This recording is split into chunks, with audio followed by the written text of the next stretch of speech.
Hello बच्चों, कैसे हो? तो आज हमारा ये फोर्थ क्लास है, फंडामेंटल्स ऑफ अकाउंटिंग का। फर्स्ट क्वेश्चन है हमारा, the manufacturing account is prepared. Manufacturing account जो है हम किस लिए बनाते हैं? To ascertain the cost of goods manufactured, या टू असरटेन ग्रॉस प्रॉफिट, या टू असरटेन प्रॉफिट और loss on the goods manufactured, या to ascertain the cost of goods sold. तो उसको बनाते हैं हम to ascertain the cost of goods manufactured. जो हमने गुड्स मैन्युफैक्चर किए हुए हैं उसकी कितनी कॉस्ट आई है, उसके लिए हम क्या करते हैं, मैन्युफैक्चरिंग अकाउंट बनाते हैं। Any revenue expense for which A separate fund is available will be. कोई भी रेवेन्यू एक्सपेंस हो जिसके लिए सेपरेट फंड अवेलेबल होता है, वो हम कौन से अकाउंट में शो करते हैं उसको, या कौन से अकाउंट डेबिट करते हैं? तो उसको क्या करते हैं, debit the two the separate fund. Separate fund को क्या करते हैं, डेबिट करते हैं। Dash is not objective of accounting. इनमें से कौन सा ऑब्जेक्टिव अकाउंटिंग का नहीं है? gives accurate information, keep record in systematic manner, analysis recorded data, या ascertain financial position of a business। तो give accurate information, ये ऑब्जेक्टिव नहीं है अकाउंटिंग का। बाकी ये तीनों क्या है, अकाउंटिंग के ऑब्जेक्टिव है। Dash does fulfil the function of both journal and ledger. ये मोस्ट इंपोर्टेंट एमसीक्यू है कि वो कौन सा बुक है जो जर्नल भी और लेजर के फॉर्म को भी फुलफिल करता है। परचेज बुक है, कैश बुक है, सेल्स बुक है, या बिल्स पेबल बुक है, तो उसको क्या बोलते हैं, कैश बुक। ये कैश बुक की जब भी कोई ट्रांजैक्शन हम करते हैं, पहले हम जर्नल में उसको बुक करते हैं, उसके बाद क्या करते हैं, हम एक सेपरेट सा कैश बुक भी मेंटेन करते हैं जो कि एक लेजर फॉर्म में होता है, लेजर का भी काम करता है। इसीलिए कैश बुक को क्या बोलते हैं, हम जर्नल भी बोलते हैं और लेजर भी बोलते हैं, क्योंकि अलग से हम कभी क्या करते हैं, कैश का अकाउंट नहीं बनाते। Accounting does not record non financial transactions because of. Accounting जो क्या है, नॉन फाइनेंशियल ट्रांजैक्शन कभी भी रिकॉर्ड नहीं करता है। वो कौन से कॉन्सेप्ट में हमें बताया गया है, एंटिटी, एक्रूअल, कॉस्ट, या मनी मेजरमेंट कॉन्सेप्ट, वो बताया गया है हमें मनी मेजर कॉन्सेप्ट में। मनी मेजरमेंट कॉन्सेप्ट में क्या होता है, जो मनी से रिलेटेड हो वही ट्रांजैक्शन हमें रिकॉर्ड करनी चाहिए। एग्जाम्पल के लिए, जैसे हमने कोई एम्प्लॉय हायर किया, तो इसको कहीं हम बुक करते हैं, ये नॉन फाइनेंशियल ट्रांजैक्शन है, तो इसको हम कहीं बुक नहीं करते।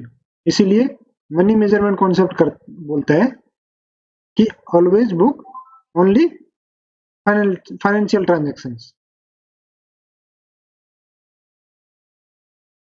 Narration is given at the end of. Narration कब दिया जाता है, फाइनल अकाउंट में, या ट्रायल बैलेंस में, या ईच लेजर अकाउंट में, या ईच जर्नल एंट्री में। ईच जर्नल एंट्री में हम क्या करते हैं, नरेशन देते हैं। जैसे हमने कोई कैश की पेमेंट करी, तो जब हम जर्नल एंट्री करेंगे तो लास्ट में नरेशन लिखेंगे, being cash paid to so and so.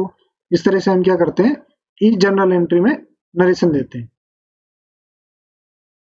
Which of the following errors affect the agreement of trial balance. Trial balance, इन चारों में से कौन सा जो एरर है वो ट्रायल बैलेंस को अफेक्ट करेगा, मतलब ट्रायल बैलेंस एग्री नहीं होगा। Mistake in balancing an account, omitting to record a transaction entirely in a subsidiary books, recording of a wrong entry in the subsidiary books, posting an entry on the correct side but in the wrong account। तो mistake in balancing and accounting, जब हम balancing गलत करते हैं तो क्या करता है, ट्रायल बैलेंस हमारा एग्री नहीं होता है। लेकिन इन तीनों केसों में हमारा ट्रायल बैलेंस क्या हो जाएगा, एग्री हो जाएगा। Difference in bank balance as per passbook and cash book may arise on account of। जो हमारे एज पर पासबुक का बैलेंस है और एज पर कैश बुक का बैलेंस है, तो इन सब में से किस वजह से डिफरेंस आएगा उन दोनों बुक्स में। Check issued but not presented, check issued but dishonoured, check deposited not credited by bank, या ऑल ऑफ द अबव। तो इन सब की वजह से क्या होता है, हमारा कैश बुक में और पासबुक में डिफरेंस आता है। क्योंकि ये सारी चीजें कहाँ होंगी, हमारी कैश बुक में एंट्री होंगी, लेकिन पासबुक में अभी एंट्री नहीं हुई होगी। तो उसकी वजह से क्या होगा, हमारा कैश बुक में और बैंक बुक में क्या आ जाएगा, डिफरेंस आ जाएगा। The debts return of earlier as bad, जिस बेट डेट को हमने राइट ऑफ कर लिया मतलब खत्म कर लिया है पहले, सब्सिक्वेंटली रिकवर्ड आर, अगर वो बाद में रिकवर होता है तो हम कौन सी अकाउंट को डेबिट करेंगे या क्रेडिट करेंगे, तो हम करेंगे credited to bad debt recover account, क्योंकि जब हमने इसको राइट ऑफ किया होगा तो हमने क्या किया होगा, ये अकाउंट डेबिट किया होगा, और जब रिकवर हो गया तो उसे क्या करेंगे, हम क्रेडिट करेंगे।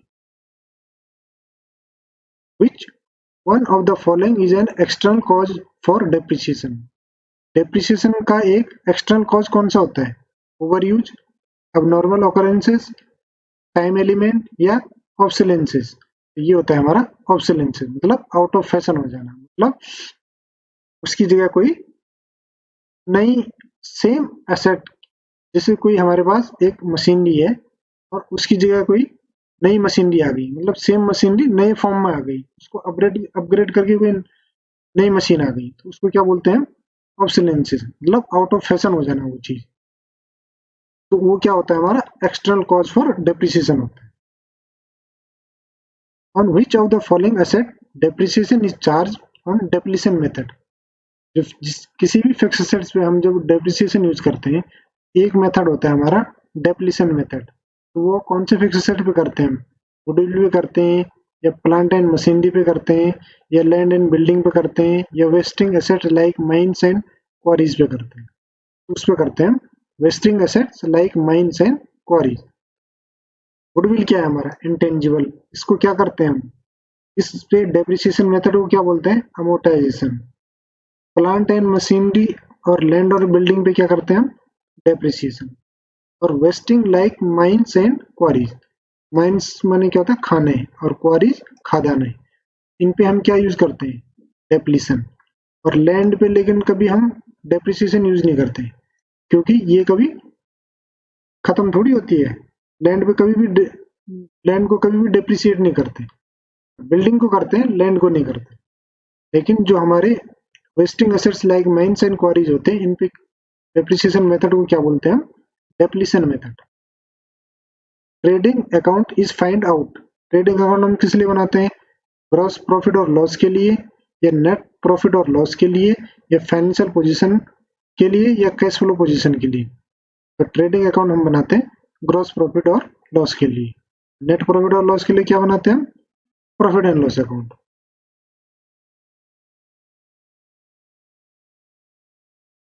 In case of deposited of check into bank but not collected, the balance is less as per, अगर हमने कोई चेक डिपॉजिट कर दिया है लेकिन अभी कलेक्ट नहीं हुआ बैंक में, मतलब क्रेडिट नहीं हुआ, तो किस अकाउंट में हमारा बैलेंस कम होगा, कैश बुक में या पासबुक में, या पासबुक ओवरड्राफ्ट में, या बोथ ए एंड बी में, तो होगा हमारा पासबुक में। क्यों, क्योंकि कैश बुक में तो हमने ऑलरेडी एंट्री कर दी है कि हमारे पास इतने से बैलेंस बढ़ गया है, चेक डिपॉजिट कर दिया हमने, लेकिन अभी वो हमारे बैंक अकाउंट में मतलब पासबुक में क्रेडिट नहीं हुआ है, तो पासबुक में क्या दिखाएगा, हमारा बैलेंस कम दिखाएगा।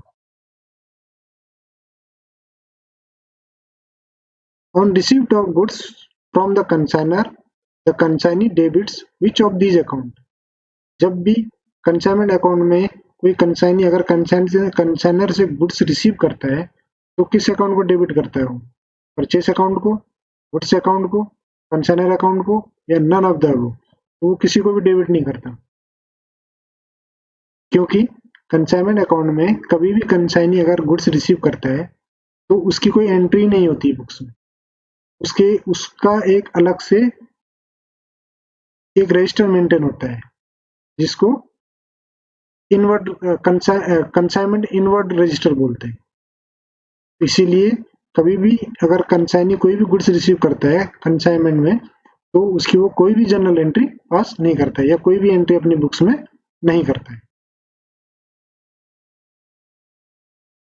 Which one of the following is an example of personal account, machinery, rent, cash या क्रेडिटर्स, तो क्रेडिटर्स क्या है हमारा, एक पर्सनल अकाउंट है, मशीनरी और रेंट क्या है हमारा, real account, cash nominal account, तो क्रेडिटर क्योंकि किसी पर्सन का है तो क्या आएगा इसमें, personal account. When an expenditure is incurred to improve the present condition of a machinery or expenditure incurred to put an assets into working condition. अगर किसी भी मशीन पे हम जो एक्सपेंस करते हैं उसकी कंडीशन इंप्रूव करने के लिए या उस मशीन को वर्किंग कंडीशन में लाने के लिए, तो अगर जो भी इस तरह के हमने कोई एक्सपेंस किया हुआ तो उसको कौन सा एक्सपेंस बोलते हैं? उसको बोलते हैं capital expenditure. An expenditure is capital in nature when, कोई भी एक्सपेंडिचर कैपिटल नेचर का कब हो जाता है? जब it increases the quantity of a fixed assets, जब फिक्स्ड एसेट्स की क्वांटिटी बढ़ा देता है, तो उस केस में हम क्या बोलेंगे? उस एक्सपेंस को कैपिटल नेचर का बोलेंगे। A withdrawal of cash from businesses by the proprietor should be credited to, जब भी प्रोपराइटर बिजनेस से कैश विड्रॉ करता है तो उसकी कौन सी एंट्री होती है? उसकी एंट्री कौन सी होती है या उस कौन से अकाउंट को क्रेडिट करते हैं? कैश अकाउंट को, क्योंकि उसकी एंट्री क्या होती है? Drawing account debit to cash account. Cost of goods purchased for resale is an example of, किसी गुड्स को हमने रीसेल करने के लिए जो उस पर कॉस्ट लगाई है उस कॉस्ट को क्या बोलेंगे? रेवेन्यू एक्सपेंडिचर बोलेंगे या कैपिटल एक्सपेंडिचर या फिर डेफर्ड रेवेन्यू एक्सपेंडिचर? उसे बोलेंगे हम रेवेन्यू एक्सपेंडिचर, क्योंकि उसको किस लिए यूज किया हमने? रीसेल के लिए।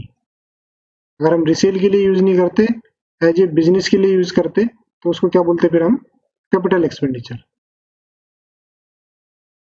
Insurance claim received on account of machinery damage completely by fire is, अगर किसी एसेट का हमने इंश्योरेंस करा रखा है और वो डैमेज हो गया है, तो उस डैमेज का जो हमें हर्जाना मिलेगा या मतलब हमें इंश्योरेंस क्लेम मिलेगा, तो वो कौन सा हमारा रिसीव्ड एक्सपेंडिचर होता है? तो एक्सपेंडिचर तो होगा नहीं, वो हमारा रिसीव्ड ही होगा। कैपिटल रिसीव्ड होगा या रेवेन्यू रिसीव्ड होगा? तो वो होगा हमारा कैपिटल रिसीव्ड, क्योंकि हमने फिक्स एसेट्स पे वो इंश्योरेंस क्लेम लिया हुआ है, इसलिए वो क्या होगा? हमारा कैपिटल रिसीव्ड। तो फिक्स एसेट्स पे जो भी रिसीव्ड होते हैं उसको किस नेचर का बोलते हैं? Capital nature. Cash book is a form of, cash book किस फॉर्म में होता है? लेजर, जर्नल, ट्रायल बैलेंस या ऑल ऑफ द अबव? तो ये हमारा होता है लेजर फॉर्म। लास्ट एमसीक्यू में मैंने बताया था कि कैश बुक किसका काम करता है? हमारा एक लेजर का काम भी करता है, तो इसलिए कैश बुक किस फॉर्म में होता है? हमारा लेजर फॉर्म में होता है। थैंक यू बच्चों, मिलते हैं हमारे नेक्स्ट क्लास में।